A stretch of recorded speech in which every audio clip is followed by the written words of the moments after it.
JDU की प्रदेश और राष्ट्रीय कार्यकारिणी की बैठक का कुल मतलब यह रहा कि उसे गैर कांग्रेसी मोर्चा नहीं बल्कि कांग्रेसी मोर्चों के साथ रहना है और मकसद राहुल गांधी को देश का प्रधानमंत्री बनाना है।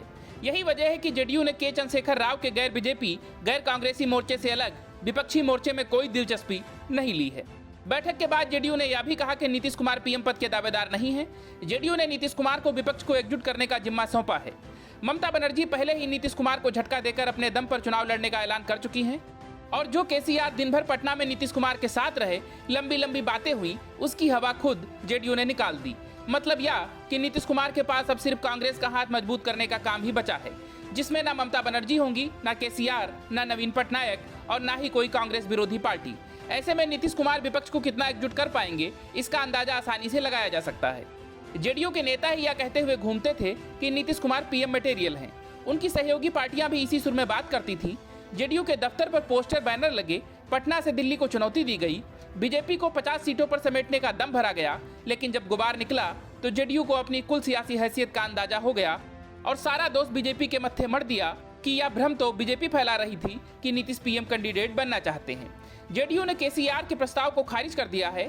31 अगस्त को पटना पहुंचे केसीआर दिन भर नीतीश कुमार के साथ रहे थे। जेडीयू की राष्ट्रीय कार्यकारिणी ने नीतीश कुमार को 2024 के लोकसभा चुनाव में भाजपा के खिलाफ देश भर में विपक्ष को एकजुट करने के लिए अधिकृत कर दिया है। पार्टी की प्रदेश और राष्ट्रीय कार्यकारिणी द्वारा जारी प्रस्तावों पर गौर करें तो यह साफ होता है कि उसका पूरा फोकस बीजेपी को केंद्र की सत्ता से बेदखल करना है। साथ ही साथ पार्टी ने यह भी माना है कि इस लक्ष्य को हासिल करने के लिए पूरे विपक्षी पार्टियों को एक मंच पर आना ही होगा। इसमें विभिन्न प्रदेशों के क्षेत्रीय दलों के साथ साथ कांग्रेस और वाम दलों को भी शामिल करना होगा। जेडीयू ने अपने राजनीतिक प्रस्ताव में जिसे सबसे अहम मुद्दा बताया है, उनमें कहा है कि देश नाजुक दौर से गुजर रहा है, देश में आपातकाल जैसी स्थिति बनी हुई है। विपक्ष की आवाज को बंद करने के लिए केंद्र सरकार सीबीआई और ईडी जैसे केंद्रीय जांच एजेंसियों का इस्तेमाल हथियार के रूप में कर रही है। महंगाई और बेरोजगारी चरम पर है, किसानों के हितों की अनदेखी की जा रही है, देश में तनाव पैदा किया जा रहा है। हालांकि नीतीश कुमार विपक्षी एकजुटता के अभियान में दिल्ली जाने वाले हैं, लेकिन सूत्रों का कहना है कि वे पूरे देश का भ्रमण करेंगे। Bureau report, news of India. 8 साल बाद राहुल गांधी को आखिरकार महंगाई और बेरोजगारी की याद आई तो सीधे रामलीला मैदान पहुंच गए। आटे का भाव 40 रुपए लीटर बताया, फिर उसे संभाला, किराए पर जुटाई गई भीड़ ने ताली बजाई और कांग्रेस का यह मजमा खत्म हो गया। अब राहुल गांधी लगातार टूटती पार्टी को उसके हाल पर छोड़ भारत जोड़ो यात्रा पर निकलेंगे। रही बात कांग्रेस के अध्यक्ष पद के चुनाव की, तो पूरा मामला पहले ही सेट हो चुका है, कहानी लिखी जा चुकी है, किरदार तय हैं। कुछ सियासी नाटक नौटंकी के बाद चुनाव संपन्न हो जाएगा और कांग्रेस पर गांधी परिवार का कब्जा पहले की तरह बरकरार रहेगा। लेकिन राहुल गांधी की रैली में कुछ ऐसा भी हुआ जिससे कांग्रेस में अंदर ही अंदर बेचैनी है। वो ये कि राहुल गांधी की रैली में ना तो आनंद शर्मा हाजिर हुए और ना ही मनीष तिवारी शामिल हुए। राज बब्बर ने तो ठीक उसी वक्त पीएम मोदी की तारीफ कर कांग्रेस का जायका बिगाड़ दिया। गुलाम नबी आजाद के पार्टी छोड़ने का फायदा जम्मू कश्मीर के नए प्रदेश अध्यक्ष बिकार रसूली वानी को हुआ। मध्य प्रदेश अध्यक्ष कमलनाथ और हिमाचल प्रदेश कांग्रेस अध्यक्ष प्रतिभा के साथ बिकार रसूल वानी को भी रामलीला मैदान में रैली को संबोधित करने का मौका मिला। कांग्रेस की रैली में सीडब्ल्यूसी के सदस्य आनंद शर्मा गैर हाजिर रहे। असंतुष्ट नेताओं में शामिल मनीष तिवारी भी मौजूद नहीं थे। मनीष के समर्थकों का कहना है कि वो देश से बाहर हैं, इसलिए उपस्थित नहीं हो पाए। आनंद शर्मा और मनीष तिवारी ने पिछले दिनों अध्यक्ष पद के चुनाव पर सवाल उठाए थे। रैली में गुलाम नबी आजाद के पार्टी छोड़ने का कोई जिक्र नहीं हुआ। लोकसभा में कांग्रेस संसदीय दल के नेता अधीर रंजन चौधरी ने इतना जरूर कहा कि कांग्रेस एक दरिया है, इसमें कोई भी आ सकता और जा सकता है। पर आजाद के पार्टी छोड़ने का जम्मू कश्मीर के नए प्रदेश अध्यक्ष बिकार रसूल वानी को फायदा मिला। उन्होंने सभा को संबोधित किया। माना जा रहा था कि बिकार रसूल वानी अपने भाषण में गुलाम नबी आजाद के पार्टी छोड़ने को लेकर उन पर निशाना साध सकते हैं, पर उन्होंने इसका जिक्र तक नहीं किया। महंगाई के खिलाफ हल्ला बोल रैली में राहुल गांधी की मौजूदगी में सिर्फ 3 प्रदेश अध्यक्षों को बोलने का मौका मिला। इनमें कमलनाथ और प्रतिभा सिंह के साथ बिकार रसूल वानी शामिल हैं। Bureau report, news of India. Delhi की शराब नीति घोटाले की आंच अब मनीष सिसोदिया से होते हुए अरविंद केजरीवाल तक पहुंच गई है। बीजेपी ने ऐसे सबूत पेश किए हैं जिससे साफ है कि कमीशन का माल मनीष सिसोदिया और अरविंद केजरीवाल तक ब्लैक मनी के रूप में कैश में पहुंचाया जाता था। असल में बीजेपी ने एक स्टिंग जारी किया और कहा कि उसने स्टिंग मास्टर का स्टिंग किया है। बीजेपी ने बाकायदा उस स्टिंग को भी दिखाया जिसमें शराब घोटाले के आरोपी नंबर 13 सनी मारवा के पिता कुलविंदर मारवा यह कहते हुए दिख रहे हैं कि हर 12 करोड़ के कमीशन में से 6 करोड़ मनीष सिसोदिया और अरविंद केजरीवाल तक पहुंचाना पड़ता है। मतलब यह कि घोटाले की रकम आधी आधी बांटी जाती थी। बीजेपी प्रवक्ता संबित पात्रा ने कहा कि दूसरी बात यह है कि उन्होंने अपना कमीशन रख लिया और इसके बाद दिल्ली की जनता के साथ जो करना है करो, ये छूट ठेकेदारों को, अपने मित्रों को केजरीवाल और सिसोदिया ने दिया। उन्होंने कहा तीसरी बात यह है कि ब्लैक लिस्टेड कंपनियों को बुला बुलाकर ठेके दिए गए। चौथी बड़ी बात यह है कि पूरे मामले में व्हाइट मनी को ब्लैक मनी में कन्वर्ट करके केजरीवाल और सिसोदिया जी तक पैसा पहुंचाया जाता था। आबकारी नीति में हुए कथित घोटाले को लेकर बीजेपी और आम आदमी पार्टी के बीच जुबानी जंग अब और तीखी हो गई है। बीजेपी के राष्ट्रीय प्रवक्ता संबित पात्रा ने सोमवार को प्रेस कॉन्फ्रेंस करके दिल्ली के मुख्यमंत्री अरविंद केजरीवाल पर बड़ा हमला बोला। उन्होंने केजरीवाल सरकार को शराब कमीशन घोटाले का पर्याय करार दिया। संबित पात्रा ने इसके साथ ही एक वीडियो दिखाते हुए कहा कि स्टिंग मास्टर का स्टिंग हो गया है। उन्होंने दावा किया कि इस स्टिंग ऑपरेशन के वीडियो में दिख रहा है कि अरविंद केजरीवाल ने कैसे अपने दोस्तों से दलाली ली।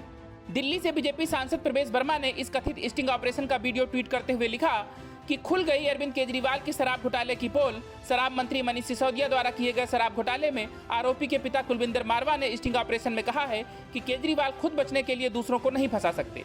कमीशन वगैरह सब केजरीवाल के साथ तय हुआ था। संबित पात्रा ने इस प्रेस कॉन्फ्रेंस में अरविंद केजरीवाल और मनीष सिसोदिया पर शराब घोटाले में अपने साथियों को फायदा पहुंचाने का आरोप लगाते हुए कहा कि पहली बार 80% प्रॉफिट अपने दोस्तों की जेब में डाल दिया और अपना कमीशन अपने पास रख लिया। ब्लैक लिस्टेड कंपनियों को बुला बुला कर ठेके दिए। मैं अपील करना चाहता हूं कि जिन्होंने केजरीवाल और मनीष को पैसा भेजा है, ये वीडियो बनाकर डालिए। डरिए मत, सीबीआई के सामने जाइए। देश के पैसे के लिए आप आज कानून का साथ दीजिए। दिल्ली बीजेपी के प्रदेश अध्यक्ष आदेश गुप्ता ने ट्वीट किया और कहा कि झूठ तो बहुत बोला अरविंद केजरीवाल तुमने, लेकिन सच्चाई नहीं छिप सकी। शराब घोटाले के आरोपी नंबर 13 के पिता की ये वीडियो बता रही है कि कैसे घोटाला किया गया है, कैसे पैसा बांटा गया है। प्रेस कॉन्फ्रेंस में मौजूद बीजेपी सांसद मनोज तिवारी ने कहा इस स्टिंग से दूध का दूध और शराब का शराब जारी है। जल्दी सिसोदिया और फिर भ्रष्टाचारी केजरीवाल की भी बारी है। Bureau report, news of India. Uddhav Thackeray के खासम खास संजय राउत की मुश्किलें कम होने के बजाय बढ़ गई हैं। अदालत ने मनी लॉन्ड्रिंग मामले में गिरफ्तार किए गए संजय राउत को जमानत देने से इनकार कर दिया और उनकी न्यायिक हिरासत की अवधि बढ़ाकर 19 सितंबर कर दी। मतलब संजय राउत 19 सितंबर तक जेल में ही रहेंगे। उसके बाद भी इस बात की गारंटी नहीं है कि वह जमानत हासिल कर ही लेंगे। मुंबई के पात्रा जाल घोटाले में फंसे संजय राउत को ईडी ने मनी लॉन्ड्रिंग मामले में गिरफ्तार किया था। ईडी की हिरासत में रहने के बाद राउत को 8 अगस्त को 14 दिन की न्यायिक हिरासत में भेज दिया गया। धन शोधन रोकथाम कानून यानी पीएमएलए से जुड़े मामलों की सुनवाई कर रहे विशेष न्यायाधीश एमजी देशपांडे ने राउत की हिरासत अवधि 5 सितंबर तक बढ़ा दी। ईडी ने अदालत को बताया कि मामले में उसकी जांच अब भी जारी है।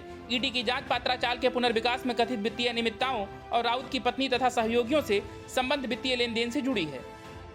उद्धव ठाकरे के करीबी संजय राउत ने इन सभी आरोपों को खारिज किया है। मुंबई के पात्रा चाल मामले में जेल में बंद शिवसेना सांसद संजय राउत की मुश्किलें और बढ़ गई हैं। राउत को अपने सह आरोपी प्रवीण राउत से कांदिवली में पात्रा चाल की पुनर्विकास परियोजना से अपराध की आय प्राप्त करने के आरोप में गिरफ्तार किया गया था।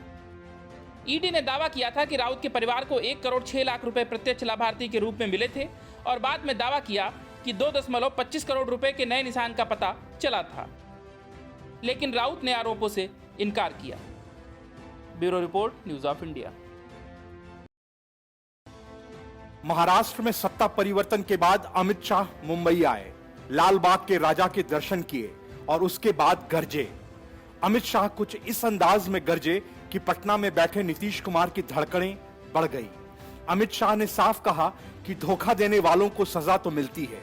जो काम उद्धव ठाकरे ने महाराष्ट्र में भाजपा के साथ किया था, वही काम नीतीश कुमार ने भी किया। मतलब यह कि अमित शाह ने एक तीर से 2 शिकार किए। उद्धव ठाकरे को उनकी करनी का फल मिल चुका है, जो बाकी है वह भी मिलेगा। अब जेडीयू और नीतीश कुमार के साथ भाजपा क्या करेगी, इसका महज अंदाजा लगाया जा सकता है। अमित शाह ने बीजेपी विधायकों, सांसदों और वरिष्ठ नेताओं के साथ बैठक की। सूत्रों का कहना है कि अमित शाह ने बैठक में कहा कि उद्धव ठाकरे की पार्टी के छोटे होने का कारण खुद उद्धव ठाकरे और उनका सत्ता का लालच है, भाजपा नहीं। अमित शाह ने कहा कि राजनीति में जो लोग धोखा देते हैं उनको सजा देनी ही चाहिए। आज मैं फिर से कहना चाहता हूं कि हमने कभी उद्धव ठाकरे से मुख्यमंत्री पद का वादा नहीं किया था। हम बंद कमरे में नहीं, सीना ठोक कर राजनीति करने वाले लोग हैं। उद्धव ठाकरे ख्याली पुलाव पका रहे थे। अमित शाह ने बीएमसी चुनाव में भाजपा की जीत की भविष्यवाणी भी की। उन्होंने कहा कि प्रधानमंत्री नरेंद्र मोदी के मार्गदर्शन में बीएमसी चुनाव में भाजपा और असली शिवसेना गठबंधन का लक्ष्य 150 सीट जीतने का होना चाहिए। जनता प्रधानमंत्री मोदी के नेतृत्व वाली भाजपा के साथ है, विचारधारा को धोखा देने वाली उद्धव पार्टी के साथ नहीं।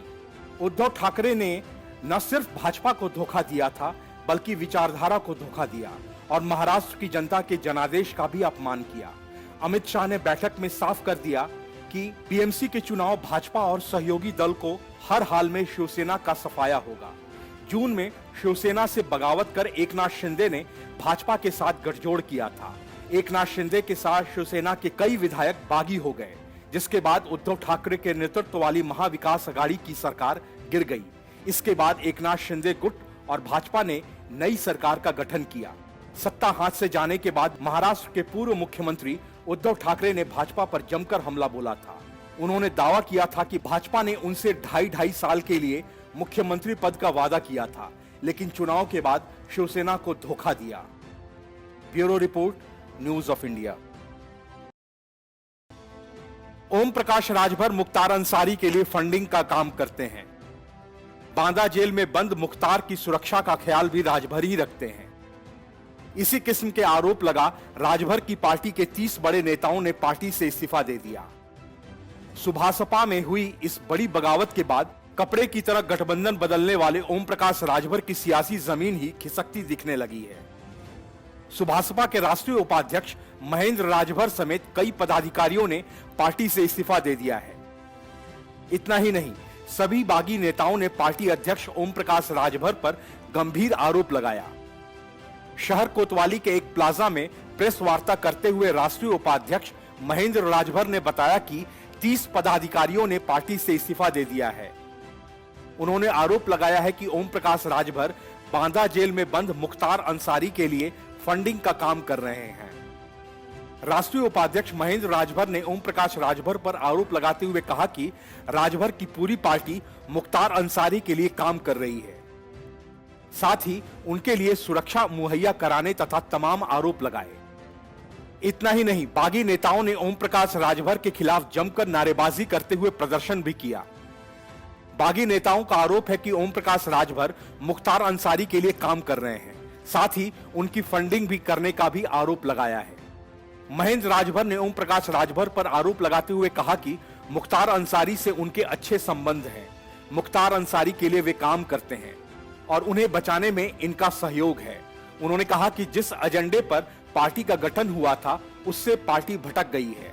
महेंद्र राजभर ने कहा कि आज पार्टी परिवारवाद की पार्टी बनकर रह गई है, जिसकी वजह से हम लोग आज इस्तीफा दे रहे हैं। Bureau report, news of India. कहते हैं कि वक्त बदलते देर नहीं लगती। जो कभी राजा बनकर महंगी गाड़ियों में घूमते थे, वो सिर्फ चंद दिनों में पाई के लिए मोहताज हो चुके हैं। पश्चिमी बंगाल के पस तस्करी घोटाले में जेल में बंद बाहुबली टीएमसी नेता अनुव्रत मंडल का अब यही हाल हो चुका है। अनुव्रत मंडल के पास अब अपना मुकदमा लड़ने तक के लिए रुपए नहीं हैं, जबकि चंद महीने पहले तक वो करोड़ों रुपयों में खेला करते थे। वजह है कि अनुव्रत व उनकी बेटी सुकन्या के लगभग सभी बैंक खातों को सीबीआई ने फ्रीज कर दिया है। यही नहीं, उनके सभी करीबियों के बैंक खातों पर भी केंद्रीय जांच एजेंसी सीबीआई की पैनी नजर है। ऐसे में कोई मुकदमा लड़ने में अनुव्रत की आर्थिक मदद करके मुसीबत मोल नहीं लेना चाहता। इसीलिए मुकदमा लड़ने के लिए रुपया कहां से आएगा, यह अब बड़ा सवाल बन चुका है। हालांकि यह सुनने में किसी को भी अजीब लग सकता है, लेकिन सच यही है कि अनुव्रत मंडल इस समय बिल्कुल खाली हाथ हैं और वो किसी भी आदमी से मदद की उम्मीद भी नहीं कर सकते। वहीं इस मामले से जुड़े एक वरिष्ठ अधिवक्ता ने बताया कि मवेशी तस्करी कांड की सीबीआई के साथ साथ ईडी भी जांच कर रही है। आने वाले दिनों में अगर ईडी भी अनुव्रत को गिरफ्तार करके अपनी हिरासत में लेती है, तो उन्हें दिल्ली ले जाए जाने की संभावना से इनकार नहीं किया जा सकता। ऐसे में अनुव्रत को मजबूती से अपना मुकदमा लड़ने के लिए एक ऐसे अधिवक्ता की जरूरत पड़ेगी जिसे ऐसे मामले लड़ने का अच्छा खासा अनुभव हो। और जिन मामलों की सीबीआई व ईडी दोनों जांच कर रही हैं, ऐसे मामलों के लिए अधिवक्ताओं की मोटी फीस भरने के लिए अच्छी खासी धनराशि की जरूरत होगी। सूत्रों का कहना है कि अनुव्रत की आर्थिक मदद करने वाले धन कुबेरों की कमी नहीं है, लेकिन इस समय उन सभी पर सीबीआई की पैनी नजर है, इसलिए वे चाहकर भी कुछ कर पाने में सक्षम नहीं है। वहीं दूसरी तरफ अनुव्रत के करीबियों की और भी बेनामी संपत्तियों का पता चला है। सीबीआई की अनुव्रत के जीजा कमलकांत घोष पर भी कड़ी नजर है। वे विश्व भारती विश्वविद्यालय की सेवानिवृत्त कर्मचारी हैं। उनकी 18 संपत्तियों का पता चला है। जांच में यह भी सामने आया है कि अनुव्रत के करीबी विद्युत बरण गाइन ने महज 2 साल में 28 बीघा जमीन खरीदी थी। गौर करने वाली बात यह है कि विद्युत बोलपुर नगर पालिका का एक सामान्य कर्मचारी है, उसके नाम से बोलपुर व उसके आसपास ये जमीनें खरीदी गई हैं। इतना ही नहीं, विद्युत 2 कंपनियों में अनुव्रत मंडल की बेटी सुकन्या के साथ संयुक्त निदेशक के पद पर भी है। सीबीआई ने कुछ दिन पहले ही उसके घर पर छापेमारी की थी। Bureau report, news of India. Gujarat में इस साल के आखिर में विधानसभा चुनाव होने हैं और सभी पार्टियां जोर शोर से प्रचार में लगी हुई हैं। इसी कड़ी में राहुल गांधी अपने गुजरात दौरे पर हैं, लेकिन उनके दौरे से 24 घंटे पहले ही कांग्रेस के लिए एक बुरी खबर आ गई। पार्टी लगातार अपने नेताओं के इस्तीफों से परेशान है, लेकिन गुजरात में कांग्रेस के एक और बड़े नेता ने राहुल के अहम दौरे से पहले ही इस्तीफा दे दिया। युवा कांग्रेस के गुजरात अध्यक्ष विश्वनाथ सिंह वाघेला ने कांग्रेस से इस्तीफा दे दिया है और सूत्रों के अनुसार वो जल्द ही बीजेपी को ज्वाइन करेंगे। उनके अपने पद से इस्तीफा देने के बाद इसे देश की सबसे पुरानी राजनीतिक पार्टी कांग्रेस के लिए राज्य में एक बड़ा झटका माना जा रहा है। इस्तीफा देने के साथ ही वाघेला ने कांग्रेस पर जमकर निशाना साधा। उन्होंने आरोप लगाया कि इस पार्टी में गांधी परिवार की पूजा होती है। इनके मुख्य कार्यालयों में नेहरू, इंदिरा गांधी, राजीव गांधी, सोनिया गांधी की तस्वीरें हैं।